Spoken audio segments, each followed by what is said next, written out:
Hello and welcome to another session of Dr. Barbara Miller's NCLEX review. The focus on this session will be on nursing prioritization. Okay, so do you wonder how to prioritize nursing care or to answer NCLEX questions? There are few tools you can utilize to determine how to prioritize care. One, you want to focus on the ABCs, like your airway, breathing, circulation, and Maslow's hierarchy of needs, and also the nursing process. So let's start with airway, breathing, and circulation. So first, you want to assess your patient. Do you have a patient airway? Are they choking? Is the airway obstructed? You want to head tilt. You want to lift the chin to open the airway. Do they need an OPA or NPA?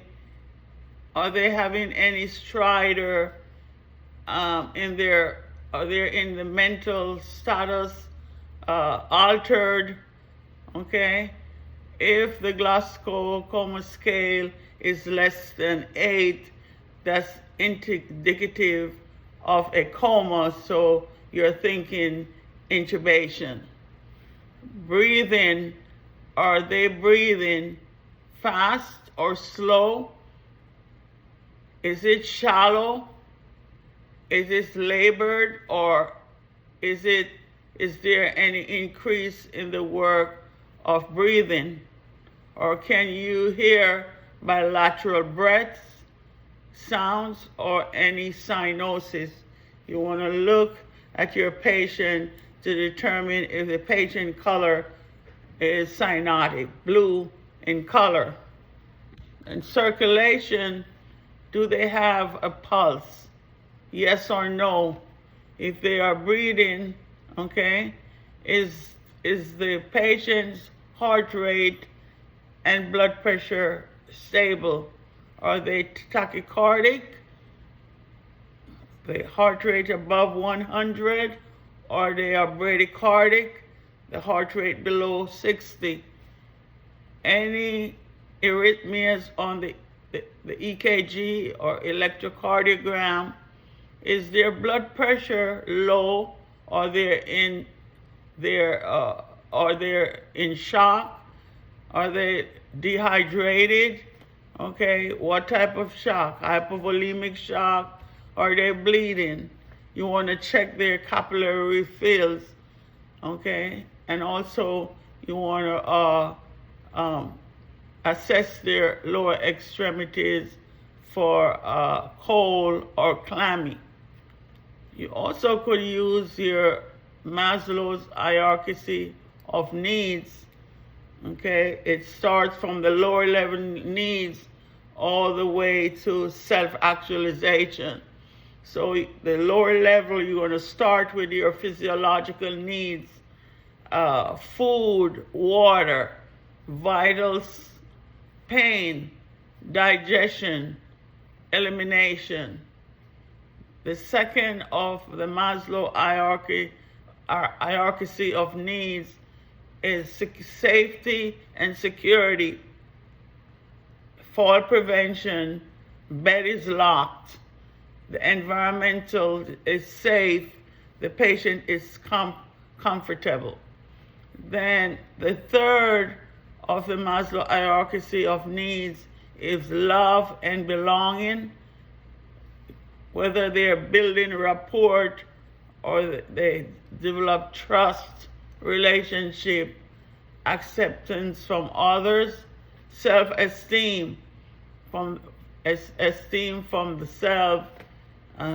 Do they take their showers, or they hear is combed or they're brushing their teeth.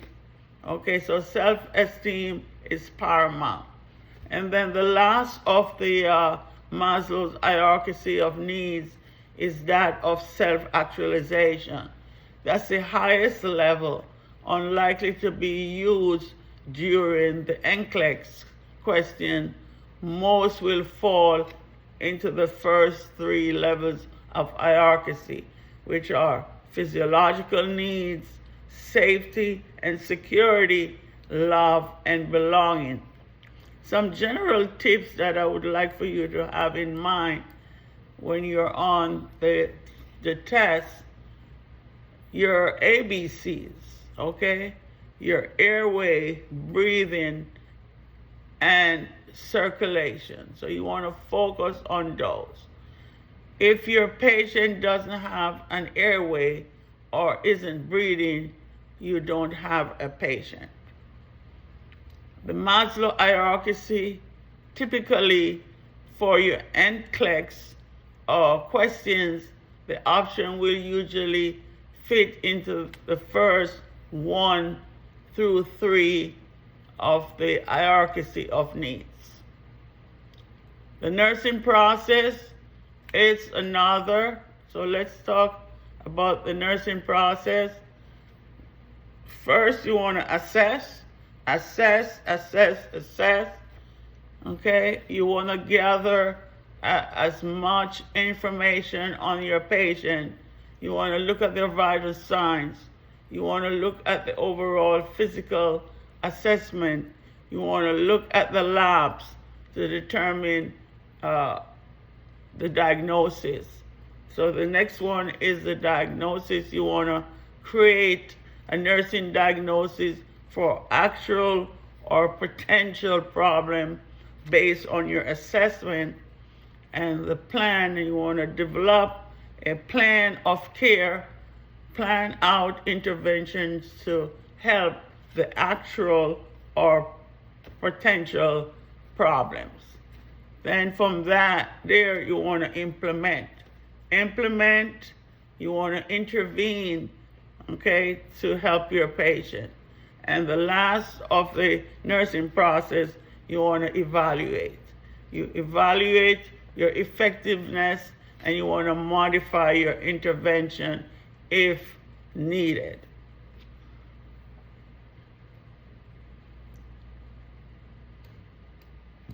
Okay, so the nursing process, most of the time, an answer that involves assessment is the correct answer. You need to assess your patient. It is so important to assess your patient, enabling you to determine what is going on with that patient. Okay? Know your normal labs to determine what's abnormal. Also, your normal vital signs. This will help to answer questions where you are given patient scenarios involving vital signs and labs. You need to be able to tell which patient have abnormality or abnormal findings, okay, to decide who to see first, okay, or prioritize. Ultimately, questions are looking to make sure you are prioritizing the patient at the highest risk for death. Okay? The patient is deteriorating. You don't want to waste time. For example, you may have a patient who complaining of severe chest pain. Okay, that patient could be getting ready to have a myocardial infarction. Okay, a heart attack. So you want to use your ABCs. Although pain is distressing to patient, when it comes to NCLEX question, especially compared with the ABCs, a patient won't die from being in pain, depending on what pain. As mentioned before, patient comes in with excruciating chest pain, you want to tend to that patient first. Okay? Use your information given to you in the questions without adding too much extra or answer by what you see clinical practice. You want to pretend you have all the time, the staff, supplies, and so forth. Look for keywords in the question: best, first, immediate, priority, lowest, etc. Don't forget that some question will ask you to select the least appropriate interventions or ask where you would do all of the following except.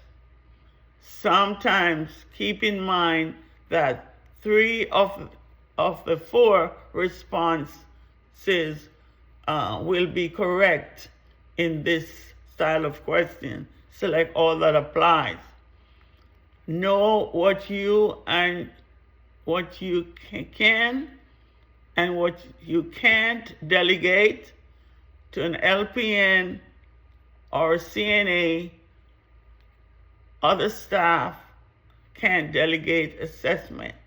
You should not delegate a patient who is unstable. That is yours to keep.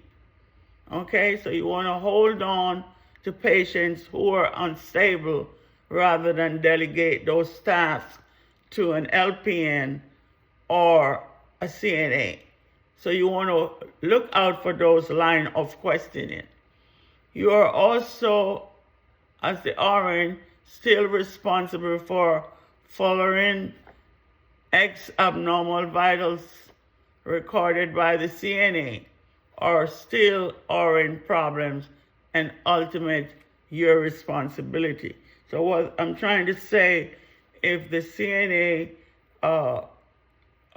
check the vital signs and you observe that the vital signs are abnormal, don't put it aside.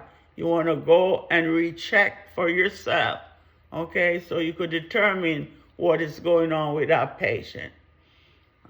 Remember the 5 rights of delegation: the right person, the right task, the right communication, the right circumstances, and the right supervision. So you want to delegate all that 5 rights and know it so you could be successful on your NCLEX. Please like, share, subscribe, and thank for those who've been subscribing and viewing my videos. You do have more to come. Thank you so much. See you in the next video.